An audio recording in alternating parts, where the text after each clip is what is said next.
স্বাগতম। আজকে আমাদের একটি নতুন এপিসোড আমরা নতুনভাবে শুরু করতে যাচ্ছি। সেটা হচ্ছে আমাদের চারিপাশে ঘটে যাওয়া এবং সমসাময়িক বিষয় নিয়ে গল্প আকারে আপনাদের কাছে উপস্থাপন করার বিষয়টা। আজকে আমরা যে গল্পটা নিয়ে আসছি সেটা হচ্ছে পুলিশ, র্যাব এবং আনসার বাহিনীর নতুন পোশাক নিয়ে এবং তাদের পোশাক বদলে যাওয়ার গল্প। গল্পটি দেখতে থাকুন, তাহলে অবশ্যই মজা পাবেন এবং গল্পটি শেষ করবেন, তাহলে গল্পের সারমর্মটা বুঝতে পারবেন। পরিবর্তন কি কেবল পোশাকের রঙে সীমাবদ্ধ, নাকি তার গভীরে লুকিয়ে থাকে মানুষের মনোভাব আর আস্থা ফিরে পাওয়ার গল্প? হাসিনা সরকারের পতনের পর বাংলাদেশের রাস্তায় দেখা গেল এক অদ্ভুত নিস্তব্ধতা। 7 দিনের কর্মবিরতিতে থাকা পুলিশের পুরনো পোশাক নিয়ে মানুষের ঘৃণা আর তাদের নিজস্ব অস্তিত্ব জন্ম দিল নতুন এক উদ্যোগের, পোশাক পরিবর্তনের উদ্যোগ। কিন্তু এই বদল কি কেবল বাহ্যিক, নাকি এর পেছনে ছিল দায়িত্ব আর আত্মবিশ্বাস ফিরে পাওয়ার লড়াই? আজ আপনাদের জানাবো সেই গল্প যেখানে পোশাকের রঙে বদলে যায় মানুষের মনোভাব আর জন্ম দেয় নতুন এক অধ্যায়ের। আজকের গল্পের মাধ্যমে জানাবো পুলিশ, আনসার এবং র্যাব বাহিনীর পোশাক পরিবর্তনের আদ্যোপান্ত। পোশাকের রং মানুষের মনোভাবের উপর কতটুকু প্রভাব ফেলে, দেখতে থাকুন আমাদের আজকের প্রতিবেদন। সকালটা ছিল অন্যরকম। ঢাকার ব্যস্ত রাস্তাগুলো আজ অনেকটাই ফাঁকা। শাহবাগ মোড়ে দাঁড়িয়ে থাকা এক তরুণ, হাতে কাগজে মোড়ানো চায়ের কাপ, উচ্ছ্বাস চোখে তাকিয়ে আছে, অপেক্ষা কিছু একটা ঘটবে এটা দেখার জন্য। ঠিক তখনই সাইরেনের শব্দ কানে আসলো। এই শব্দটা অন্যান্য দিনের মতো একটু আলাদা, অন্যান্য দিনের চাইতে একটু আলাদা, এবং সেই শব্দটা শুনে অনেকটা হকচকিয়ে গেল। সাইরেনের শব্দ শুনে মানুষ আতঙ্কিত না হয়ে কৌতূহলে হয়ে উঠল। ছেলেটার আশেপাশের সবাই কৌতূহলের দৃষ্টি নিয়ে একটা গাড়ির দিকে তাকিয়ে আছে। গাড়ি থেকে একে একে নেমে আসলো কয়েকজন পুলিশ সদস্য, র্যাব সদস্য এবং আনসার বাহিনীর কিছু সদস্য। তাদের গায়ে পুরনো সেই পোশাক আর নেই, গায়ে নতুন ইউনিফর্ম, এবং সেই পোশাক যেটা বাহিনী আগে কখনো ব্যবহার করেনি। তাদের নতুন প্রতীক এবং তাদেরকে নতুন রূপে চিনিয়ে দেওয়ার মতো একটা ব্যাপার। এই পোশাক বদলের পেছনে ছিল 7 দিনের টালমাটাল এক অধ্যায়। 7 দিন আগে হাসিনা সরকারের পতন ঘটেছিল, তখন থেকেই শুরু হয়েছিল এই পোশাকের কাহিনীটা। পুরো দেশ থেমে গিয়েছিল। কেউ ভাবেনি সরকার পড়ার সাথে সাথে পুলিশ বাহিনীও হঠাৎ নিস্তব্ধ হয়ে যাবে। সরকার পতনের পর দিন থেকে পুলিশ বাহিনীর কোনো সদস্য রাস্তায় নামেনি, তারা কোনো ঘোষণা দেয়নি, কিন্তু তাদের নীরবতা যেন এক ধরনের প্রতিবাদ ছিল। কার বিরুদ্ধে ছিল এই প্রতিবাদ? পুরনো সেই পোশাক যা তাদের মাথা উঁচু করার পরিবর্তে তাদেরকে বারবার লজ্জিত করতে থাকে। ছাত্র জনতার উপরে নির্বিচারে হত্যাযজ্ঞ চালানোর আক্রোশ এবং মানুষকে লুটিপুটি খাওয়ার সেই ঘৃণা, মানুষকে এভাবেই প্রতিউত্তর দিতে হয়েছে। কিন্তু সব পুলিশ তো আর সমান নয়। এখানে সব পুলিশই আবার দোষী নয়। কিছু পুলিশের জন্য বা কিছু র্যাব বাহিনী বা আনসার বাহিনীর কিছু দুষ্কৃতিকারীদের জন্য এ পুরো বাহিনীটা নষ্ট হতে পারে না, পুরো বাহিনীর মানুষ নষ্ট হয়ে যেতে পারে না। সেই উদ্যোগ থেকেই আজকের গল্পটা। শফিক একজন পুলিশ কনস্টেবল, 10 বছর ধরে এই বাহিনীতে কাজ করছিলেন। তিনি সব সময় ভেবেছিলেন এই পোশাকটা তার গর্বের, কিন্তু গত কয়েক বছরে গর্বের জায়গা দখল করেছিল ঘৃণা আর অপমান। হাসিনা সরকার তার নিজের মতো করে যখন পুলিশ বাহিনীকে ব্যবহার করছিল, তখন পুলিশ বাহিনী হয়ে গেছিল বেপরোয়া এবং জনগণের উপরে তাদের অত্যাচারের সীমা এতটাই লঙ্ঘন করেছিল, জনমনে পুলিশের প্রতি একটা ঘৃণা চলেই আসতো।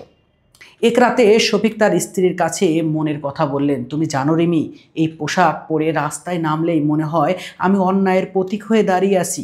কি একটা জঘন্য অবস্থা! মানুষের বিবেককে কতটা নাড়া দিলে শফিকের মতো মানুষ তার বউয়ের কাছে এই ধরনের কথা বলার সাহস পাইছে? মানুষ এখন আমাদের দেখলে ঘৃণার চোখে তাকায়। কিভাবে আমি তাদের সেবা করব যখন তারা আমাকে বিশ্বাসই করে না? রিমি শান্ত কণ্ঠে বললেন, তাহলে তুমি কি শুধু পোশাক বদলানো, নাকি নিজেকে বদলানোর কথা ভাবছো? শফিক চুপ হয়ে গেলেন। প্রথমবারের মতো নিজের ভিতরের প্রশ্নগুলোকে তাকে জড়িয়ে বেড়ালো। নিজের প্রশ্নগুলো তাকে তাড়িয়ে বেড়াচ্ছে, নিজের প্রশ্নগুলো তাকে জড়িয়ে বেড়াচ্ছে। কি হবে, কি হচ্ছে? আমার ভিতরে পরিবর্তনের সূচক কাঠি নাড়াচাড়া করা শুরু করে দিয়েছে। সরকার পতনের পর অন্তর্বর্তী সরকার প্রথমে সিদ্ধান্ত নেন আইন শৃঙ্খলা বাহিনীকে সংস্কার করতে হবে, তাদের পোশাকের রং বদলানোর পরিকল্পনা করা হলো। কিন্তু এটা কি শুধু পোশাক বদল নাকি তার চেয়েও বেশি কিছু? এতদিন স্বরাষ্ট্র মন্ত্রণালয়ের বৈঠকে 18টি নতুন পোশাকের নকশা নিয়ে আলোচনা চলছিল। শফিকও সেই বৈঠকে ছিলেন। কোনো নকশা সাদা সবুজ, যেমন হালকা নীল, আবার কোনো কোনো নকশা দেখা যায় লাল খয়েরি। কিন্তু শফিকের চোখ আটকে গেল একটি নকশায়, গাঢ় নীল রঙের উপর সাদা স্টেপ, যেখানে সাহস আর শান্তির পাশাপাশি দাঁড়িয়ে আছে এক অভূতপূর্ব ভালো লাগা। তিনি ভেতর ভেতর অনুভব করলেন এই পোশাক শুধু বাহ্যিক পরিবর্তনের জন্য নয়, এ যেন একটা প্রতিশ্রুতি, নিজেকে বদলে ফেলার প্রতিশ্রুতি, নিজেকে এতটাই বদলে ফেলার প্রতিশ্রুতি যতটা বদলে ফেললে মানুষের সামনে দাঁড়াতে আর ঘৃণাবোধ হবে না, মানুষ তাদেরকে ঘৃণার দৃষ্টিতে আর একটা বারের জন্যও তাকাবে না। পরিবর্তন যখন দৃশ্যমান, নতুন পোশাক চূড়ান্ত হওয়ার পর সব সদস্যদের তা সরবরাহ করা হলো। শফিক প্রথম দিন সেই পোশাক পরে আয়নার সামনে দাঁড়িয়ে নিজেকে যেন নতুন একজন মনে হলো। কিন্তু তার মনে প্রশ্ন, পোশাক বদলালেই কি মানুষের আস্থা ফিরে আসবে? ঢাকার রাস্তায় তার প্রথম দায়িত্ব ছিল একটি জনসমাবেশের নিরাপত্তা নিশ্চিত করা। আজ আর পুরোনো দিনের মতো মনে হচ্ছিল না। আজ কেউ ভয়ে সরে দাঁড়ায়নি, কেউ ভাবেনি এই পুলিশ সদস্য কি তার হাতের অস্ত্রটা তুলে আমাদের উপরে তাক করে গুলি করবে, নাকি নির্বিচারে হত্যা করবে শিশুতুল্য বাচ্চা বাচ্চা শিক্ষার্থীদেরকে। না, আজকে তেমন কিচ্ছু মনে হয়নি। কেউ তার থেকে সরে দাঁড়ায়নি, বরং একজন বৃদ্ধা এগিয়ে এসে বললেন, বাবা, তোমাদের পোশাকটা ভালো হয়েছে, তবে কাজের রংটা যেন এই পোশাকের মতোই সুন্দর হয়। মানে তিনি বোঝাতে চাচ্ছেন, পোশাক পরে শুধু পরিবর্তন হইও না, ভেতরটাকে পরিবর্তন করো। শফিকের বুক গর্বে ভরে উঠল। এ যেন প্রকৃত গর্ববোধ হচ্ছে শফিক। শফিক আজকে নিজেকে চিনতে পারছে, তার পোশাক তাকে কতটা সম্মান দিয়েছে। এমন প্রশংসা তিনি গত 5 বছরে কখনো পাননি। পেয়েছেন শুধু ঘৃণা, অবজ্ঞা এবং মানুষের অবহেলা। তিনি বুঝতে পারলেন এই পোশাকটা কেবল আড়ালে নয়, এই পোশাকটা দায়িত্বকে উন্মোচন করে। গল্পের শেষে নতুন শুরুর অপেক্ষা। ঢাকার রাস্তাগুলোর নতুন পোশাক পরা পুলিশ আর র্যাবের সদস্যরা এখন ভিন্ন। তারা কেবল সড়ক দখল করে না, বরং মানুষের পাশে দাঁড়ায়। তারা শুধু আইন রক্ষার বাহিনী নয়, তারা আস্থার প্রতীক হয়ে উঠেছে। শফিক জানেন এই পরিবর্তন একদিনে হয়নি, এটা রাতারাতি সম্ভব নয়। এই পরিবর্তনের জন্য কয়েক হাজার ছাত্রের জীবন দিতে হয়েছে এবং কয়েক শত মানুষের পঙ্গুত্বর বিনিময়ে, হাজার হাজার মানুষের অঙ্গহানির বিনিময়ে এই রংটা পেয়েছি এবং এই ভালো লাগাটা আজকে কাজ করতে পারছে। পোশাকের রং পরিবর্তন শুধু একটা শুরু, আসলে লড়াইটা ভেতরে। তাদের মনোভাব, দায়িত্ববোধ আর জনগণের এই পোশাকের রং সফল হবে কিনা এটা নিয়ে সম্মিলিত প্রশ্ন তার বিবেককে বারবার নাড়িয়ে যাবে এবং সে বারবার অতীতকে স্মরণ করতে থাকবে এবং অতীতের ঘৃণাভরা চোখ থেকে ফিরে এসে মানুষের ভালো লাগার দিকে সে বারবার ঝুঁকে যাবে। কেউ একজন বলেছিল পরিবর্তনের শুরু হয় ভেতর থেকে। এখন শফিক নিজের ভেতরে সেই পরিবর্তনটা টের পাচ্ছে। তিনি জানেন এই গল্প একদিন সত্যিকারের আস্থার গল্পে রূপ নেবে এবং আমরা সাধারণ জনগণ এটা বিশ্বাস করি, প্রত্যেকটা পুলিশ হবে শফিকের প্রতিগল্প।